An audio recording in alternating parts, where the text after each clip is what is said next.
This episode is brought to you by Our Daily Bread Ministries, a global media organization that makes the life-changing wisdom of the Bible understandable and accessible to all. Visit whereyou'refrom.org for more information. That's whereyafrom.org. Welcome back to episode 85 of the Grace Enough podcast. I am your host, Amber Cullum, and this week I sit down with Markus Watson. We discuss his journey through a false accusation that led him to a deeper understanding that God's love is truly the only thing he could never lose. You will hear Markus talk about the vortex of darkness he entered and the moments of light God provided. You will also hear Markus describe his journey of fully embracing and believing that he is the beloved of God. Before diving into this week's conversation, I want you to know that I desire to connect with my listeners. I am learning the best way to do that is through my monthly newsletter. It's basically where I share more of my life behind the scenes and the message that God has entrusted to me. It is where you can ask questions or share feedback. If you aren't a part of that community, will you take a moment, go to graceenoughpodcast.com and enter your name and email address. Once you do that, you'll receive the next inside look at Grace Enough Podcast. Go ahead. I'll wait.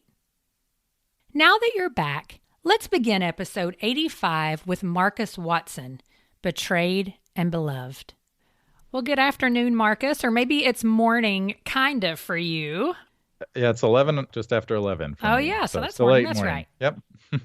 Yeah, well, welcome to the show. Thanks for being here today. Yeah, I'm really glad to be here. Thanks for having me, Amber. Well, introduce yourself to our listeners. Tell everybody a little bit about your family and what you do.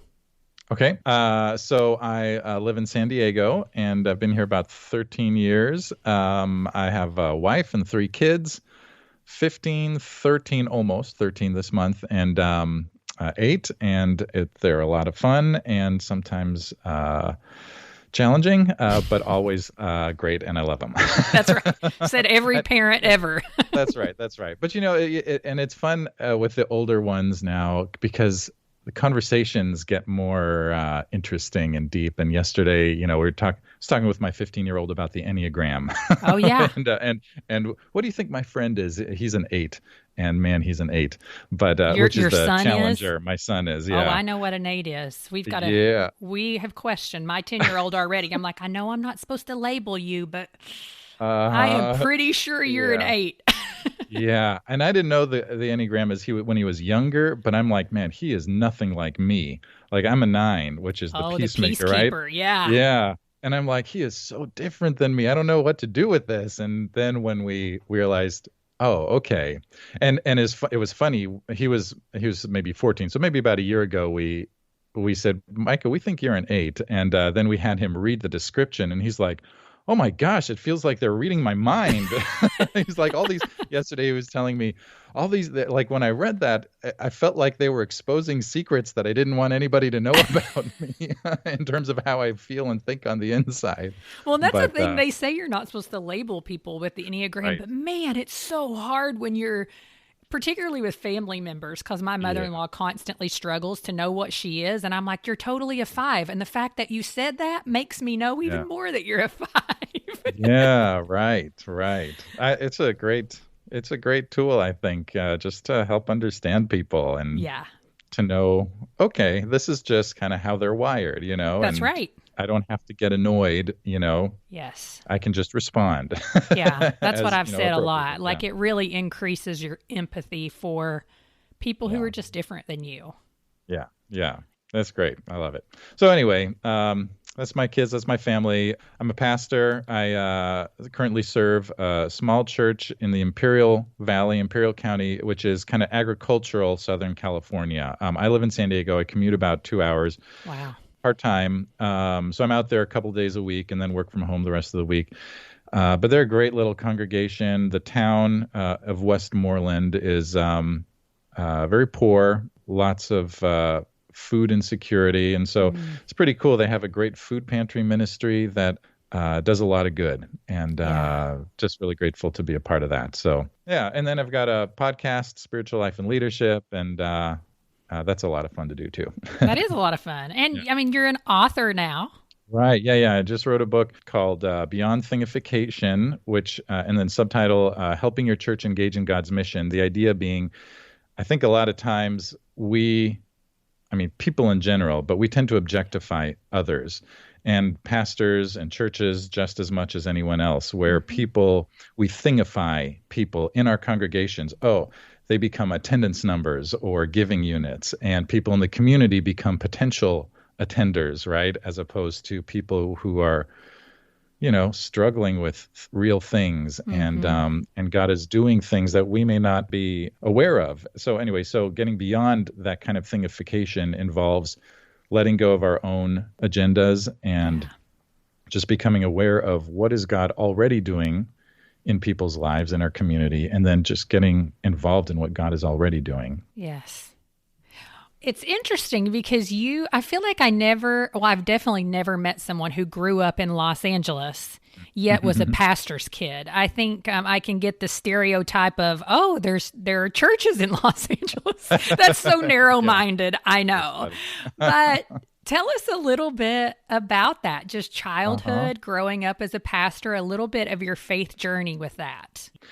So my dad's a pastor. He's retired now. So I am originally from Los Angeles, although I did live a few other places. I lived in Germany from about ages 5 to 8.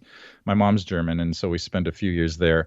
And then came back to LA, and then when I was in 6th grade, we moved to Western Pennsylvania. And then I actually lived near Pittsburgh for about 12 years until I graduated from college.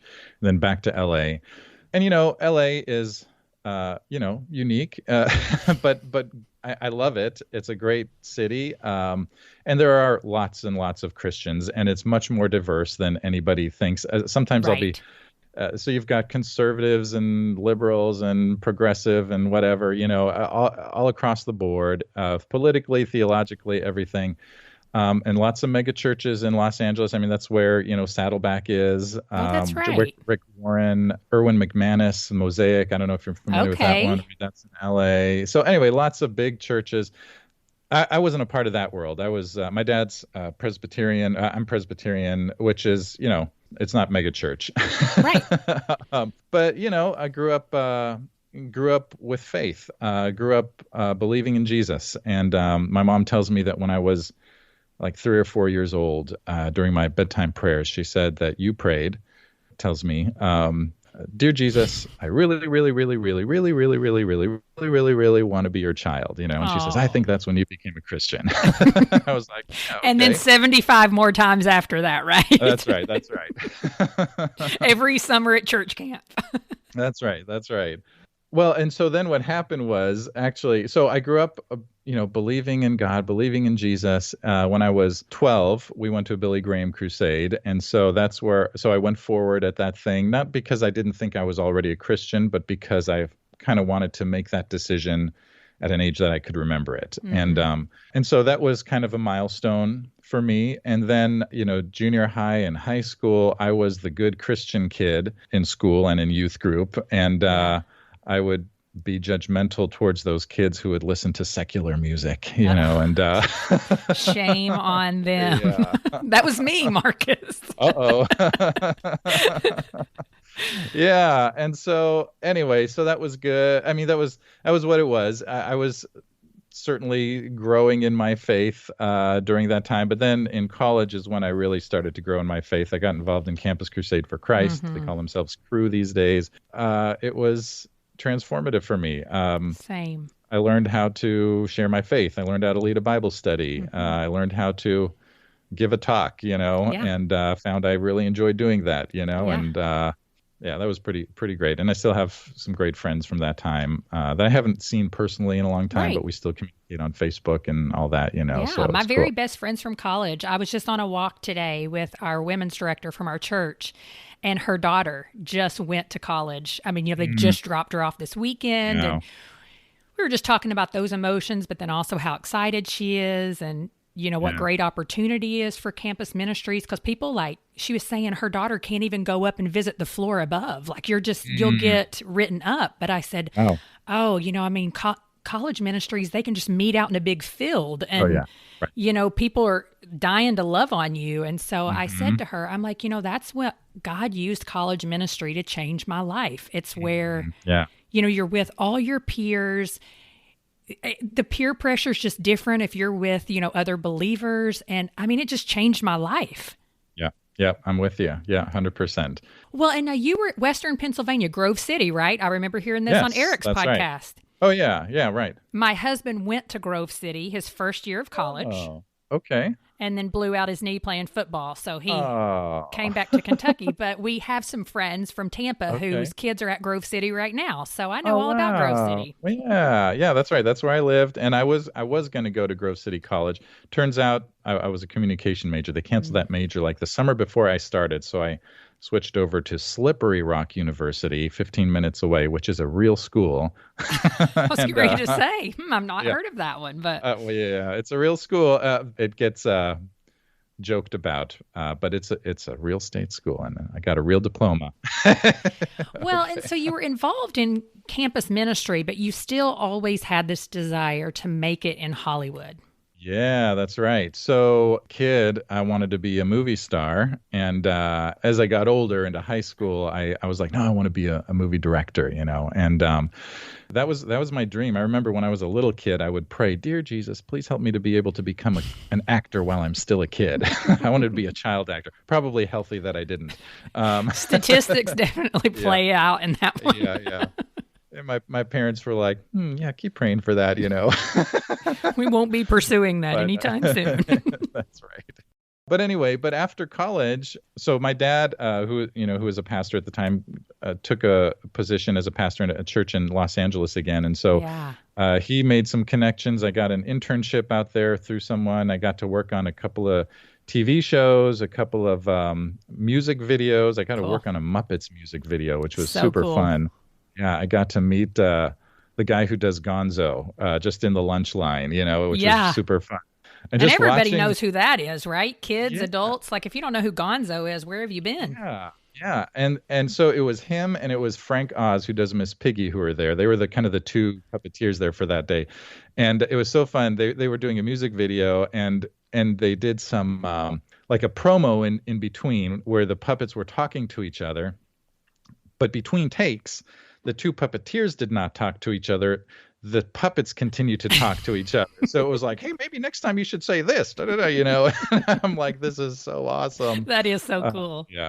So that was, I really enjoyed it, but I did develop sort of a love-hate relationship with Hollywood because, people at the top are treated like royalty and people at the bottom are not. Let's just say that. And I wouldn't say that I was treated like terribly, but I just didn't like this sort of hierarchy or, the way people were just like treated like almost not quite like gods, but you know what I mean? Mm-hmm. But I remember dropping off. I was a production assistant. So that's like bottom of the totem pole. Right. It sounds impressive, but it's not. It's like you assist in the production and that's it. Whatever somebody needs, you just help out with that. Bring the coffee, sign the note. Exactly. So there's one day I had to go drop off a script to, the host of this TV special that I was working on. And I dropped it off, and this is kind of before email, or email was still very new. And so I dropped it off to the wrong place. I stuck it through like a mail slot, but it was the wrong one. I thought it was right. Got back, and then the associate producer was like, "Marcus, you can't make mistakes like this, especially with people like this. He's a star." And then I was like, "Oh, okay." And then he goes, "Well, he's not a star, but he is a celebrity." And I'm like, "Oh, okay. So he's not this, but he's this, right? He's not quite at the top. And so you don't have to worry as much about it." Anyway, and so that was sort of an insight for me into like, I just don't like it. And then, I was involved in my church. I was on our worship band. I was in the college career group at our church, and I wanted to stay involved in that. And so anyway, so I got to a point where I was just like, I think I'm done with this. Yeah. And Didn't know what I was going to do next, but had kind of three possibilities in mind. I thought maybe I'd go on staff with Campus Crusade because that had been such a great experience. Thought maybe I would get a master's degree at a Christian university, or maybe I'll go to seminary. And the first of those two I could get into by the following, January. This was summer of '96, or I could get into Fuller Seminary that fall. And I was like, what the heck, I'll just give seminary a shot, and we'll see what happens, And I loved it. Yeah. Like, as soon as I started taking those classes, I just remember thinking to myself, oh my gosh, I can't believe I get to learn all this stuff, Just felt like I was exactly where I needed to be. That's so awesome. Yeah, so it was good. It took me a while still to figure out that God was calling me to be a pastor, but I thought maybe I'd do some sort of media ministry with what I was learning, Yeah. but eventually that became clear too. And so you went right on into being a pastor with your first job in Union, Kentucky, right? Yeah, being the that's Kentucky right. girl. I told you I was going to ask you. I mean, but if you were in Western Pennsylvania, Union is not that much different. Yeah. So what's interesting is it felt like there were a lot of Pittsburghers there. A lot of people, a lot of Steelers fans, Really? Yeah, I don't know. Cincinnati felt like a little Pittsburgh in a way. Like, so we're just south of Cincinnati, about 20 minutes, right? Do you know where Union is? Oh, yes. Bro? Yeah. I mean, I Oh. grew up in Eastern Kentucky, born and raised there 27 years, have tons of friends in Louisville. My 2 college roommates are in Cincinnati. Okay. Had friends who played at Union. I mean, yes. Oh, wow, cool. Yeah. See, most people don't know where Union is, but they I know where exactly Florence is, right? They know the Florence Yellowwater Tower. That's right. That's right. Right. People don't know where Union is. I'm like, where the Florence Yellow? Oh, yeah, right. Yeah. Anyway, so it was definitely different, but for me it was somewhat familiar, just the kind of Midwest feeling, and it wasn't exactly the same as Pennsylvania, but it was pretty similar. For my wife, it was, I think, a lot different because she had been born and raised in Los Angeles. But we enjoyed it. It was good. Yeah. It never quite felt like home, like we were going to be there forever. But it was a place that, we definitely did feel called to for that time. Right. And I'm grateful for it. Like, I learned a lot. In fact, I would say a part of the reason I was called there is because I went as an associate pastor, and our senior pastor resigned while I was there. And so then for about 7 months, I was the only pastor in the church. And I was like, okay, I'm learning how to be the pastor of the church. Yeah. And I had to preach every Sunday, and I was new, but it was great. And they were good people, and Yes. we're still in touch with folks there, and Yeah. we loved it. And we just started planning for a trip back. We haven't been back, but my kids Nice. want to see it. And so we're Yeah. going to go back and visit. And yeah, for sure. Well, in 2007, you were called back, or you took a position in San Diego, and everything was going well there for quite a while. But there did come a time where you faced an accusation. Yeah, just dive into that. Let's get into a little bit of that part of your story and give us a little bit of timeline of kind of how events unfolded. So 2007, moved to San Diego, and we're very excited about that, because it was, even though it wasn't, we were still about 2 hours from home. It was like going home, and we were close to family and friends again. And it's San Diego. And San Diego, like the perfect weather, right? I know, it's awesome. And no matter where you live, you're close to the ocean, which is kind of amazing. LA, you can still be like 2 or 3 hours from the ocean because it's so sprawling. But San Diego is much smaller. Even if you're as far away as you can get from the ocean, you're still only half an hour from the ocean, right? Wow, So anyway, yeah, that's awesome. Yeah, it's amazing. So we're super excited to be here, and we still love San Diego after all this time, and hope we can retire here, Yes. But and the church that I was called to was a good church, and I was there for about 8.5 years. Okay, after being there for about 7.5 years, I went on a sabbatical. About 2 weeks into that sabbatical, I got a call from our executive presbyter. So he's the person who kind of oversees the San Diego Regional Presbytery. Yes. He called me. He said, "Hey, I need to meet with you tomorrow." This was a Friday, and he said, "Can we meet?" And I was like, "Oh no, I'm going up to LA to visit some friends, and so I won't be around tomorrow." He's like, "Oh, well, and after some back and forth, he's like, well, can you just cancel your meeting or reschedule it? I was like, No, no, this is because I've been asking, sabbatical. yeah, I'm sabbatical. And he wouldn't tell me what he wanted to talk to me about. I'm like, I don't know what you want to talk to me about. We'll reschedule for next week sometime. And so finally we agreed that we would meet on Sunday. And he came over to our house and he said, well, I need to let you know that someone has accused you of having a problem with pornography. And I was like, oh, okay. And now, full disclosure, it's not like Yeah. I've never looked at pornography in my life. I think, it's just so easily accessible, right? So for years, I have had accountability software Yes. on all my devices, right? Yep. Have a great Like Pure friend, another Eyes or pastor. something. Isn't that the Yeah, Covenant Eyes is Covenant the one that Eyes? I That's use. right. Yeah. And so anyway, so I wasn't too worried about it because I'm like, well, I've had this for a long time already, and so and my accountability partner is another pastor in the presbytery. So anyway, I was like, well, what do you need to do? He's like, we need to do a forensic analysis on your laptop. And I was like, okay, do you want it right now? Do you want my laptop right now? He's like, yeah, that would be good. So anyway, so I gave him the laptop, and he said it would take about 3 days or so, and it turned into about 3 weeks. And so that was really, really just frustrating, like, because I'm like, I don't know what's going on. Why is it taking so long? That's right. And there's a part of me that's like, well, let me get to this point. So 3 weeks into it, he said to me, called me, he said, well, Marcus, the forensic analysis is now finished, but I can't give you your laptop back because it's now a potential criminal investigation. And I was like, what are you talking about? What? That's the only information he gave you. That's it. Yeah, that's all he could tell me or would tell me at that time. And so, of course, I just like fell into this vortex of Yes. darkness. It's like I was just scared. I was angry. I was angry in part because we have a process for dealing with accusations, and he wasn't following the process. And maybe I'll give him the benefit of the doubt. Maybe he was doing it to protect me so that there wouldn't be anything on my record or something like that. But it really actually left me exposed to a lack of due process, essentially. Yeah, because this wasn't going on in a legal system, correct? Yeah, It was, yeah. They were just doing this at church. That's right.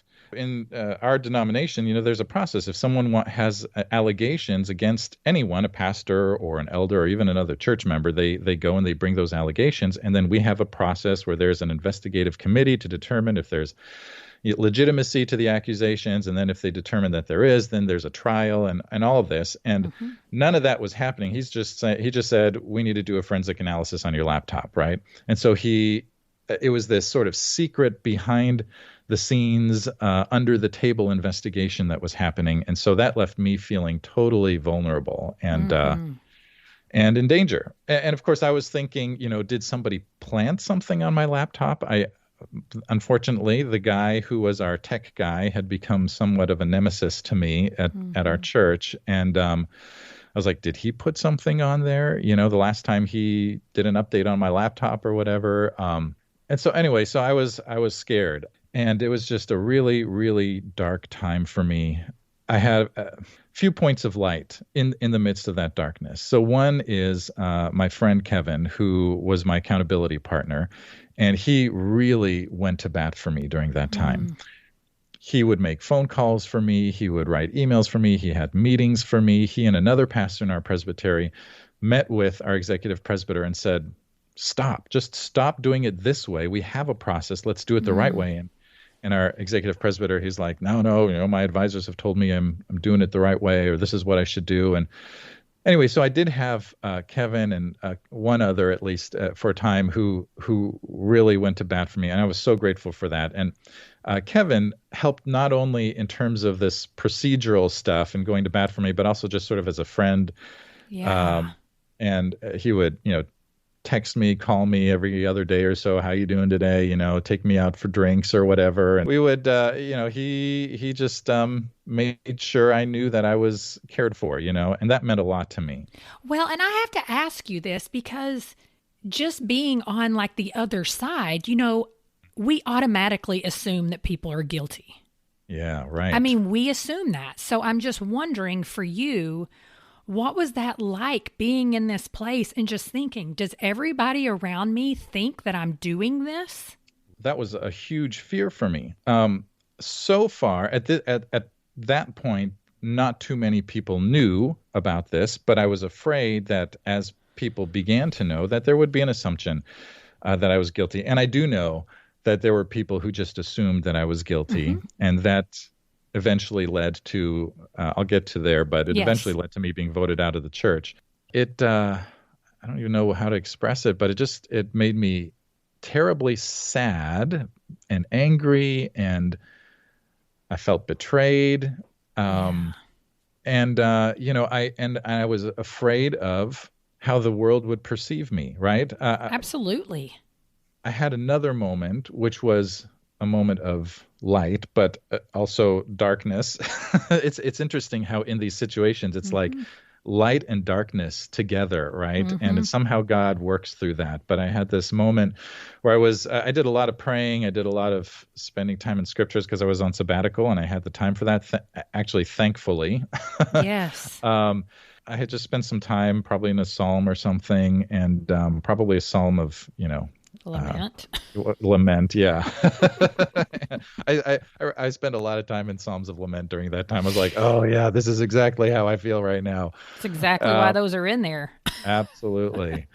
So anyway, I was spending some time in silence, and I just started thinking about all the things that might happen, right? And I thought to myself, man, I might lose my job, and I eventually did.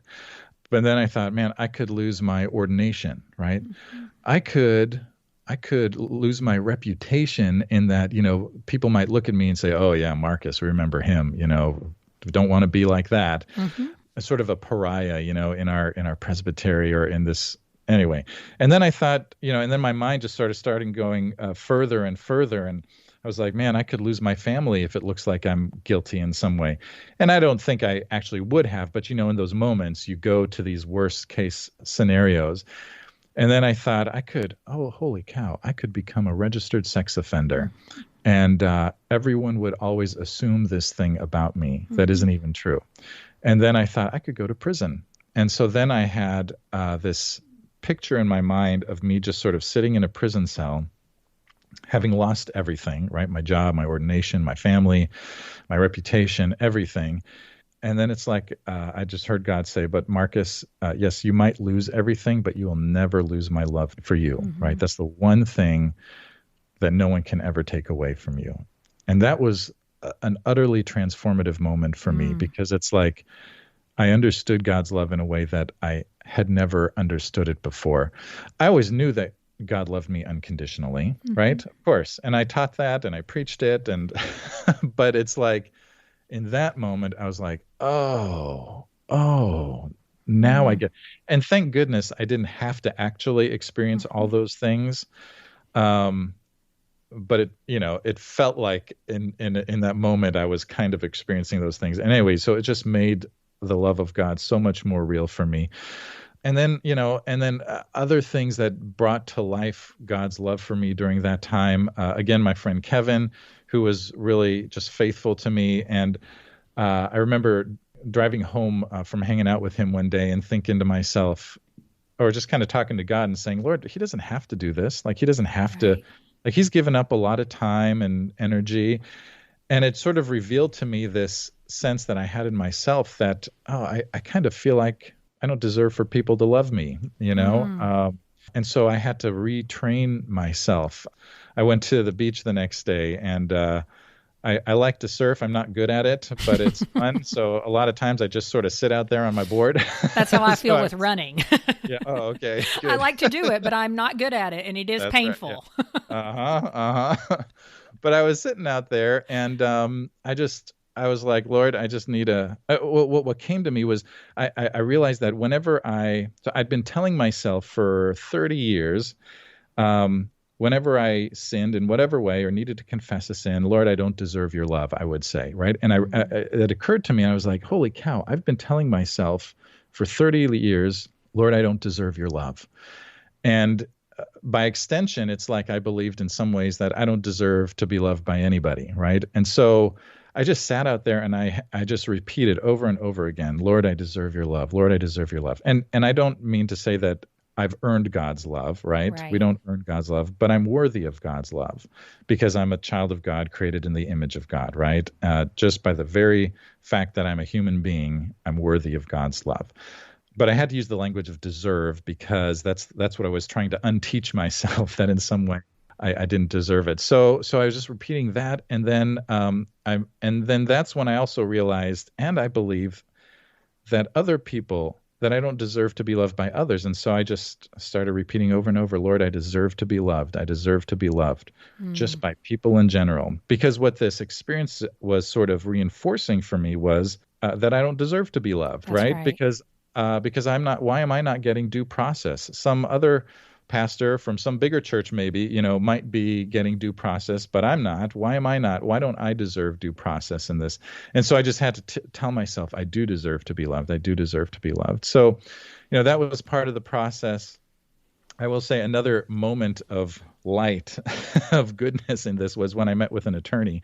And actually, my friend Kevin, his wife had referred me to. And so my wife and I met with her, and we didn't know when we went in to meet with her that she had experience with child pornography cases. And that's what my fear was. I haven't said that yet. My fear was, because if it's going to, if it became a potential criminal investigation, my thought was, did somebody put child pornography on there? If the accusation is pornography, because I've never looked at that. I know 100%, right?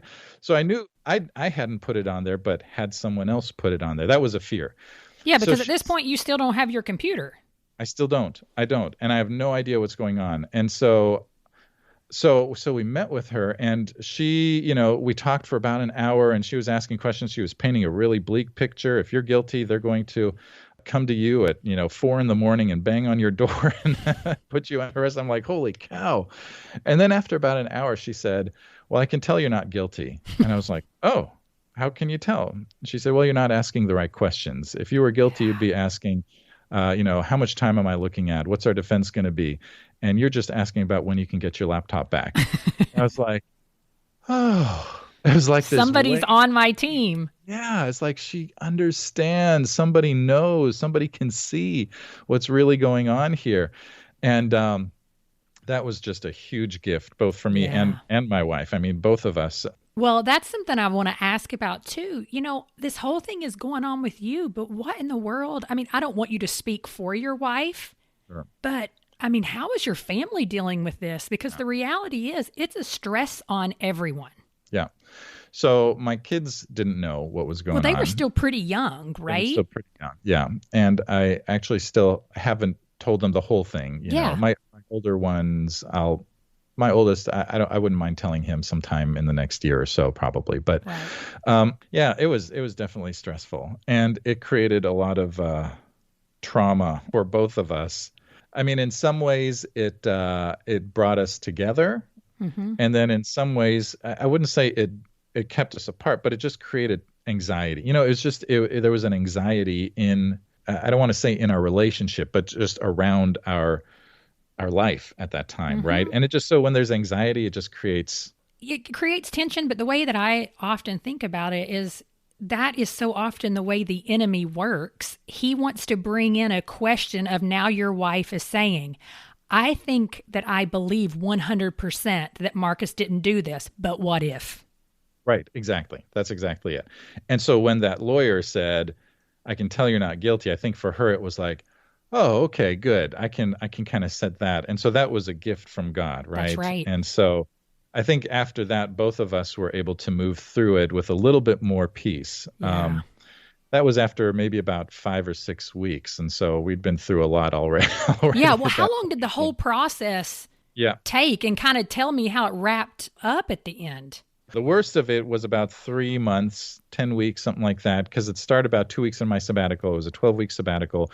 By the end of my sabbatical, our executive presbyter sent me a text, and he said, hey, Markus, I have your laptop. When do you want to pick it up? In other words, it was over. I had also met with him one time, and he said, I just want to let you know, off the record, and I found out that the FBI had it. My attorney was the one who figured that out. He said they told me they haven't found anything, or they haven't really found anything. And it's funny, my response was just kind of, okay. And afterwards, I was like, how come it was such a stoic sort of non-emotional response? And I guess it's like because I was thinking to myself, well, of course they didn't, right? I knew they weren't going to find anything. Yeah. So that was good. And then about a week later, he said, hey, I have your laptop. When do you want to get it? And I said, I'll get it this afternoon. My friend Kevin said, Marcus, why don't you check with your attorney to see if there's anything, that you need to check on or ask about. So I asked her, and she said, whoa, you should not be in contact with him because this is an ongoing investigation as far as we know. Tell him that he can drop the laptop off at my office and you can pick it up from me. Wow. And so I told him that, and I said, hey, because this is an ongoing investigation, blah, blah, blah. And his response to me was simply 4 words, Marcus, what investigation? And then signed off with his name. And I was like, what? And I was so angry. Well, what does that even mean? I know. It's like he was trying to, I think possibly he was sort of covering himself because the whole investigation shouldn't even have happened the way it did, right? He went around our process, right? Oh. And so, but it made me so angry as though nothing had ever happened. And I was just really upset about that. But it was a few weeks later that I did get my laptop back, which was good. However, a week after that or so, I got another notification from our presbytery office stating that now formal allegations had been filed with the presbytery, this time pornography and child pornography. And I was just like, oh my gosh. Did this take, who did this? Because if the FBI had it to begin with, it seems like to me that would have to be a criminal case. No? Right. Well, so it was a potential informal investigation. They were. So I think here's what I think happened. So the forensic analyst, part of it I know is what happened. The forensic analyst basically said, well, I found, it was pictures of my kids goofing around in their underwear, right? So he looked. Don't look at my computer. I know, right? I know. Yes. And it made me I had a moment where my daughter, who was maybe at the time, I guess 7, and she had a little selfie stick with a phone sitting on the toilet. And I'm like, no, let's not do that. Just the other day, Levi was bending over the pool and, his crack was showing. Yeah, right. I know. I got to take a picture of this. This is hilarious. So this analyst looks at it and he's like, oh, it's not my job to decide what this is, but I am a mandated reporter. So he hands it off to the FBI. The FBI look at it and they determine after, 8 weeks, 6 to 8 weeks, something like that, there's no pornography here. And so they give the laptop back, right? Yeah. And I will say what I did learn eventually was the person who brought all this was a staff person. Who I would meet with our staff individually every other week or so, just kind of one-on-one time. And she was telling me about her husband's pornography problem, so we talked about that. And then someone told me that they had overheard her saying, I told, my pastor about my husband's pornography problem, and he just didn't react the way I thought he would. I bet he has a problem with that too, right? So I don't know what I did to trigger whatever whatever happened in her, but that's where that came from. And and so in this second investigation, it was stated I had to go before a panel of 3 people from the presbytery. It was set up very intimidatingly, even though they were all people I knew and, people I considered friends. But it was kind of like a court of judgment, right? And the determination that they had to make was, do we put Marcus on administrative leave or not, right? Does he pose a danger to the congregation? And what they determined was no, because the person bringing the accusations actually is not aware herself of anything improper that Marcus has ever done. It's all based on, well, since it got handed to the FBI, then there must be something there, even though they chose not to pursue an indictment, is how the language was. That was a gift, too, because I was like, okay, good. They also understand that there's actually no evidence to support any of these allegations. Yeah. So that then led into a formal investigation, which I'm really actually grateful for because it's now on the record. This has been investigated, and it's been found that there's no evidence to support the allegations. That's right. Person who made those allegations was unhappy, so then they went to our elders, made the same allegations. Our elders, this is now coming up close to, 9 or 10 months And the elders, I met with them. My friend Kevin came and said, "Hey, look, I have years worth of accountability reports if you want to see them." Our new the old executive presbyter had resigned in the meantime. Our new one came, and he kind of got involved because he had to. He's a good guy. And he came and he said, as far as the presbytery is concerned, this is closed matter. And I gave our elders a full timeline of everything that happened. My friend and I recused ourselves for about half an hour. They talked. We came back in, and they said to me, "Marcus, we want you to know that you have our trust as our pastor." I was like, "Oh, wow, okay." Internally, I was thinking, okay, maybe now it'll finally be over, right? Yeah. And they said, and we are. Someone had suggested, that they asked for my resignation. They said, "We're not going to ask for your resignation, and we're going to contact our insurance company to brace for a potential lawsuit from this other staff person." Okay. But, Phew. yes. So they kind of understood what was at stake here too. And I was grateful for all of that. However, one of the elders, for whatever reason, decided to believe the accusations. And so she left that meeting, resigned from our session, which is our board of elders. Started calling in the people in the congregation saying, "Pastor Marcus has a problem with child pornography." Someone called me and told me that, and I was like, well, I guess that's the end. Because once those accusations or even doubts are out there, I mean, there's no coming back from that. And so about a month later, we tried to kind of navigate all of that, but basically about a month later, the congregation voted to dissolve their relationship with me by a margin of 2 votes, right? It was only by a margin of 2 votes. Wow. But by that time, I will be honest, by that time I was ready to go. You were ready. Yeah. I was like, oh. And when the vote came through, it was like a sense of relief. Oh, okay, thank you, Lord. And what's really cool is the day after that, I was on a plane to Little Rock, Arkansas for a pastor's retreat that had been on my calendar for 6 months already. And it's like, okay, God knew that I was going to need this the day after I got That's right. Well, and through that process, I mean, you've shared quite a few things where God really showed up in what, you would call the dark night of the soul for yourself. And just because you and I and a group of friends that we have had personal conversations, I know that we similarly have read through some things and have really learned a lot about just truly being the beloved of God. Yeah. And so tell me a little about some of the books and just resources that you have really just been instrumental in that lonely time of God really showing up for you. Yeah, that was actually huge for me during my sabbatical. And this is another way, it's like that God prepared me for what was going to come. I have a great therapist who's and I'm so grateful for him during this time. I stepped up to meeting every week, but while all this was going on. He's a Christian. And anyway, we had made some preparations for my sabbatical.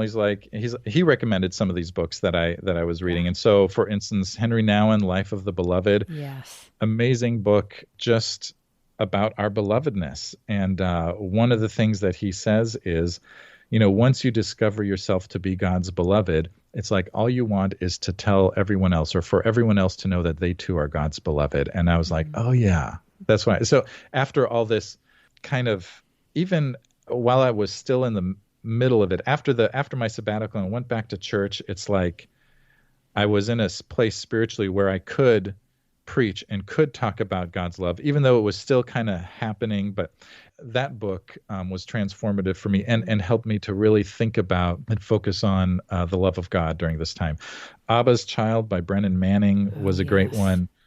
Surrender to Love by David Benner. And I read that one. Oh, it's so good. Got a line in like the first chapter or so. He says, what would you think if God could say anything to you? What do you think God would say to you? And I wrote in the margin, I assume God would say something like, "You're doing okay, Marcus, but come on, you can do better." And then he goes on. Basically, he I think assumed people would believe those kinds of things. He goes on to just sort of destroy that idea. Of God. Yeah, and that it's not about earning God's love. It's just about surrendering to it. I love it. He describes it like a lazy river at a water park. He's like, you can't force a lazy river. You just lay in it and you enjoy it. And that's how God's love is. You just lay back and you receive it, and it gets poured onto you and into you. And so you just surrender to love, right? And then he's got a couple of great books that are part of a trilogy that I've been reading just this year. The second one is called The Gift of Being Yourself, which I think is also, I've come to understand spiritual growth and discipleship as the process of becoming more fully yourself, as opposed to being a false version of yourself, a self that needs to prove themselves to the world, or a self that needs to show everyone how great you are, or even how spiritual you are, how Christian you are, right? It's just the more you come to know the love of God, the more you are free to be who you really are.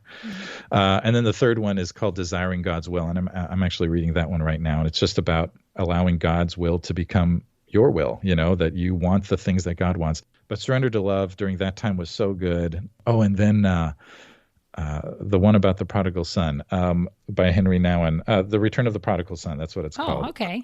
Yeah, also so good. It's his reflections on the painting by Rembrandt and the story itself, where he allows the painting to sort of inform his reflections. Oh, man, that was also good. Yeah. Okay. Well, and my husband loves The Way of the Heart, which is also a Nouwen book, and he just read it again like a few weeks ago for the, I don't know, the 50th time, I think. Yeah. Is that the leadership one? That's another good one. I can't remember now, but I could look behind me. But yeah, anyway, anything by Nouwen is fantastic. It's really great stuff. Yeah, I know I'm reading a book right now that I just started reading that I've thought about you so many times because just a lot of the conversations that we've had, called Renovated, and it is by Jim Wilder, and he was good friends with Dallas Willard, and they were supposed to kind of write this book together. So it's, Willard's in one chapter, it's like one of his lectures, and then the next chapter, Wilder is kind of going through some of the stuff, and it's just, just yesterday I was reading a lot about the kingdom of God and just how you really have to understand the love of the Father in order to really be living in the kingdom of God here and now. Right. Now. Right? Yeah. Not at the end of the world. That's right. And you love to talk about that, like living in that shalom. Yes. And so many people, including myself, I'm beginning to kind of understand that a little bit more, have absolutely zero understanding of that. And so what would you say that kind of means, and how are you living that out a little bit more in your day-to-day life? Yeah. So what this experience did for me, I feel like it gave me just greater clarity on what really matters, right? What really matters to God. Just to frame it a little bit, prior to this experience, I really wanted to be a great pastor, and I wanted my church to be a great church, and I wanted people to say, man, what a great church and what a great pastor, and and then God was like, nope.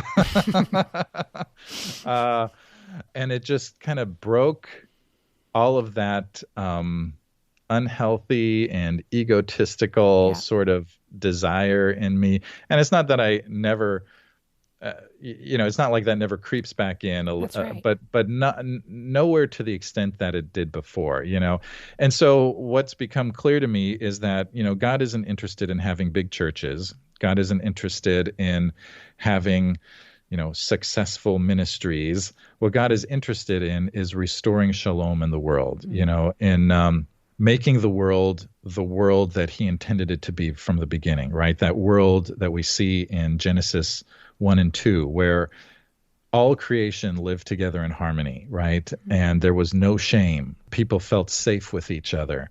They didn't have to hide from each other. They didn't have to hide from God the way they do after the fall, right?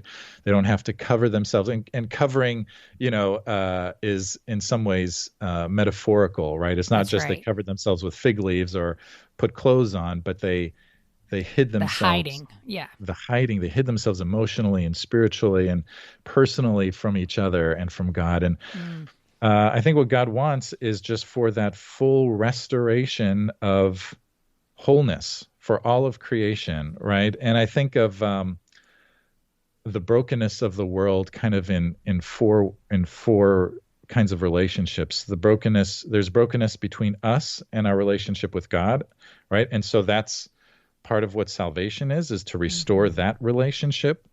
But then there's also brokenness between human beings and each other, and God wants to heal that. There's brokenness between human beings and the created order, and we see that in the curses in chapter 3, right? Now there will be pain in childbirth. Now the earth is not going to provide food without toil, right? There's brokenness in our relationship with the creation, and then there's also a kind of an inner brokenness with ourselves, this shame, right? And feeling like we have to go through life proving our worth to everyone else. And so these are the 4 ways that I think of that God wants to heal the world, right?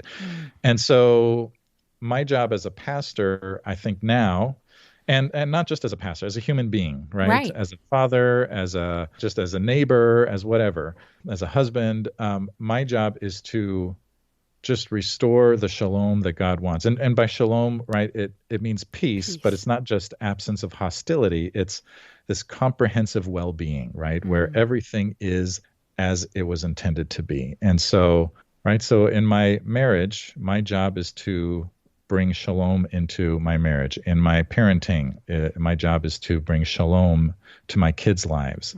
And in my church, it's to bring shalom, and not only to people who believe in Jesus, but people who don't. And I, what's interesting is I don't feel the pressure to convince people to become Christians the way I used to.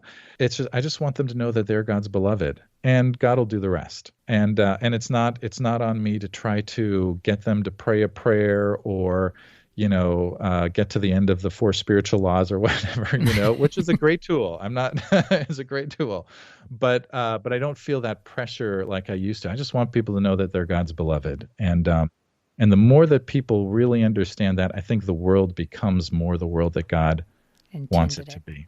That's right. Yeah. And then they also, when we feel that way, we tend to start asking questions of, why do you do that? Why are you like that? Why, and then that does lead to a conversation about God and who he is to us and for us and through us and all the things. Right.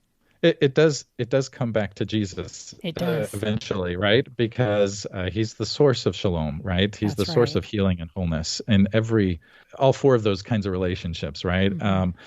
Just a side note, I just preached on Acts 17 where Paul is in Athens, and he preaches to the people there and never quotes the scriptures. He never mentions Jesus by name. He does mention the man that God raised from the dead, but in that moment, that's as far as he went, right? Yeah. And then some wanted to talk more, right? And so when people want to talk more, let's talk more, right? And I'll tell you about Jesus. I'll tell you about why I feel like I'm loved, and it's because of Jesus. That's right. So anyway, I think that's much more effective than trying to convince someone, I agree. Here's what you need to believe. And same. That's not what I always thought, but the longer I walk with Jesus, the more and more that way of living and speaking, it's just better.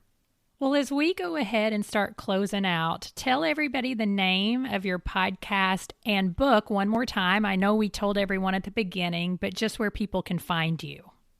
Yeah. So my podcast is called Spiritual Life and Leadership. And kind of the point of that podcast is it also comes out of this whole experience. I think it's important for leaders to lead not just from great leadership practices, but also from a deep union with Jesus. That's the spiritual life and leadership, right? Yes. They go together. You can't have, as spiritual leaders anyway, you can't have one without the other. That's right. So that's so some of the episodes focus kind of on leadership practices, but a lot of them focus on spiritual formation stuff. So that's the podcast. You can find it just in your podcast app. You can go to markuswatson.com, Markus with a K. And then my book again, Beyond Thingification. Thingification. I know it's a weird word. Well, the good news about that one, Markus, is thingification. If you spell it right the first time, there are not other ones. That's it. Yep, that's the only one. So see, it really does stand out in the marketplace. That's right. Well, thanks so much for being here with me today. I really appreciate it. Awesome. Thank you so much for having me. This has been a lot of fun. Good conversation. As we close out today's episode, I want to take a moment to remind you, in case you weren't able to do it earlier, to pop over to graceenoughpodcast.com and sign up for my newsletter. I really do want to connect with you. With that, I look forward to meeting back here next Tuesday for episode 86 with Karen Swallow Pryor on Reading Well. Thank you for listening to the Grace Enough Podcast. Tune in next time.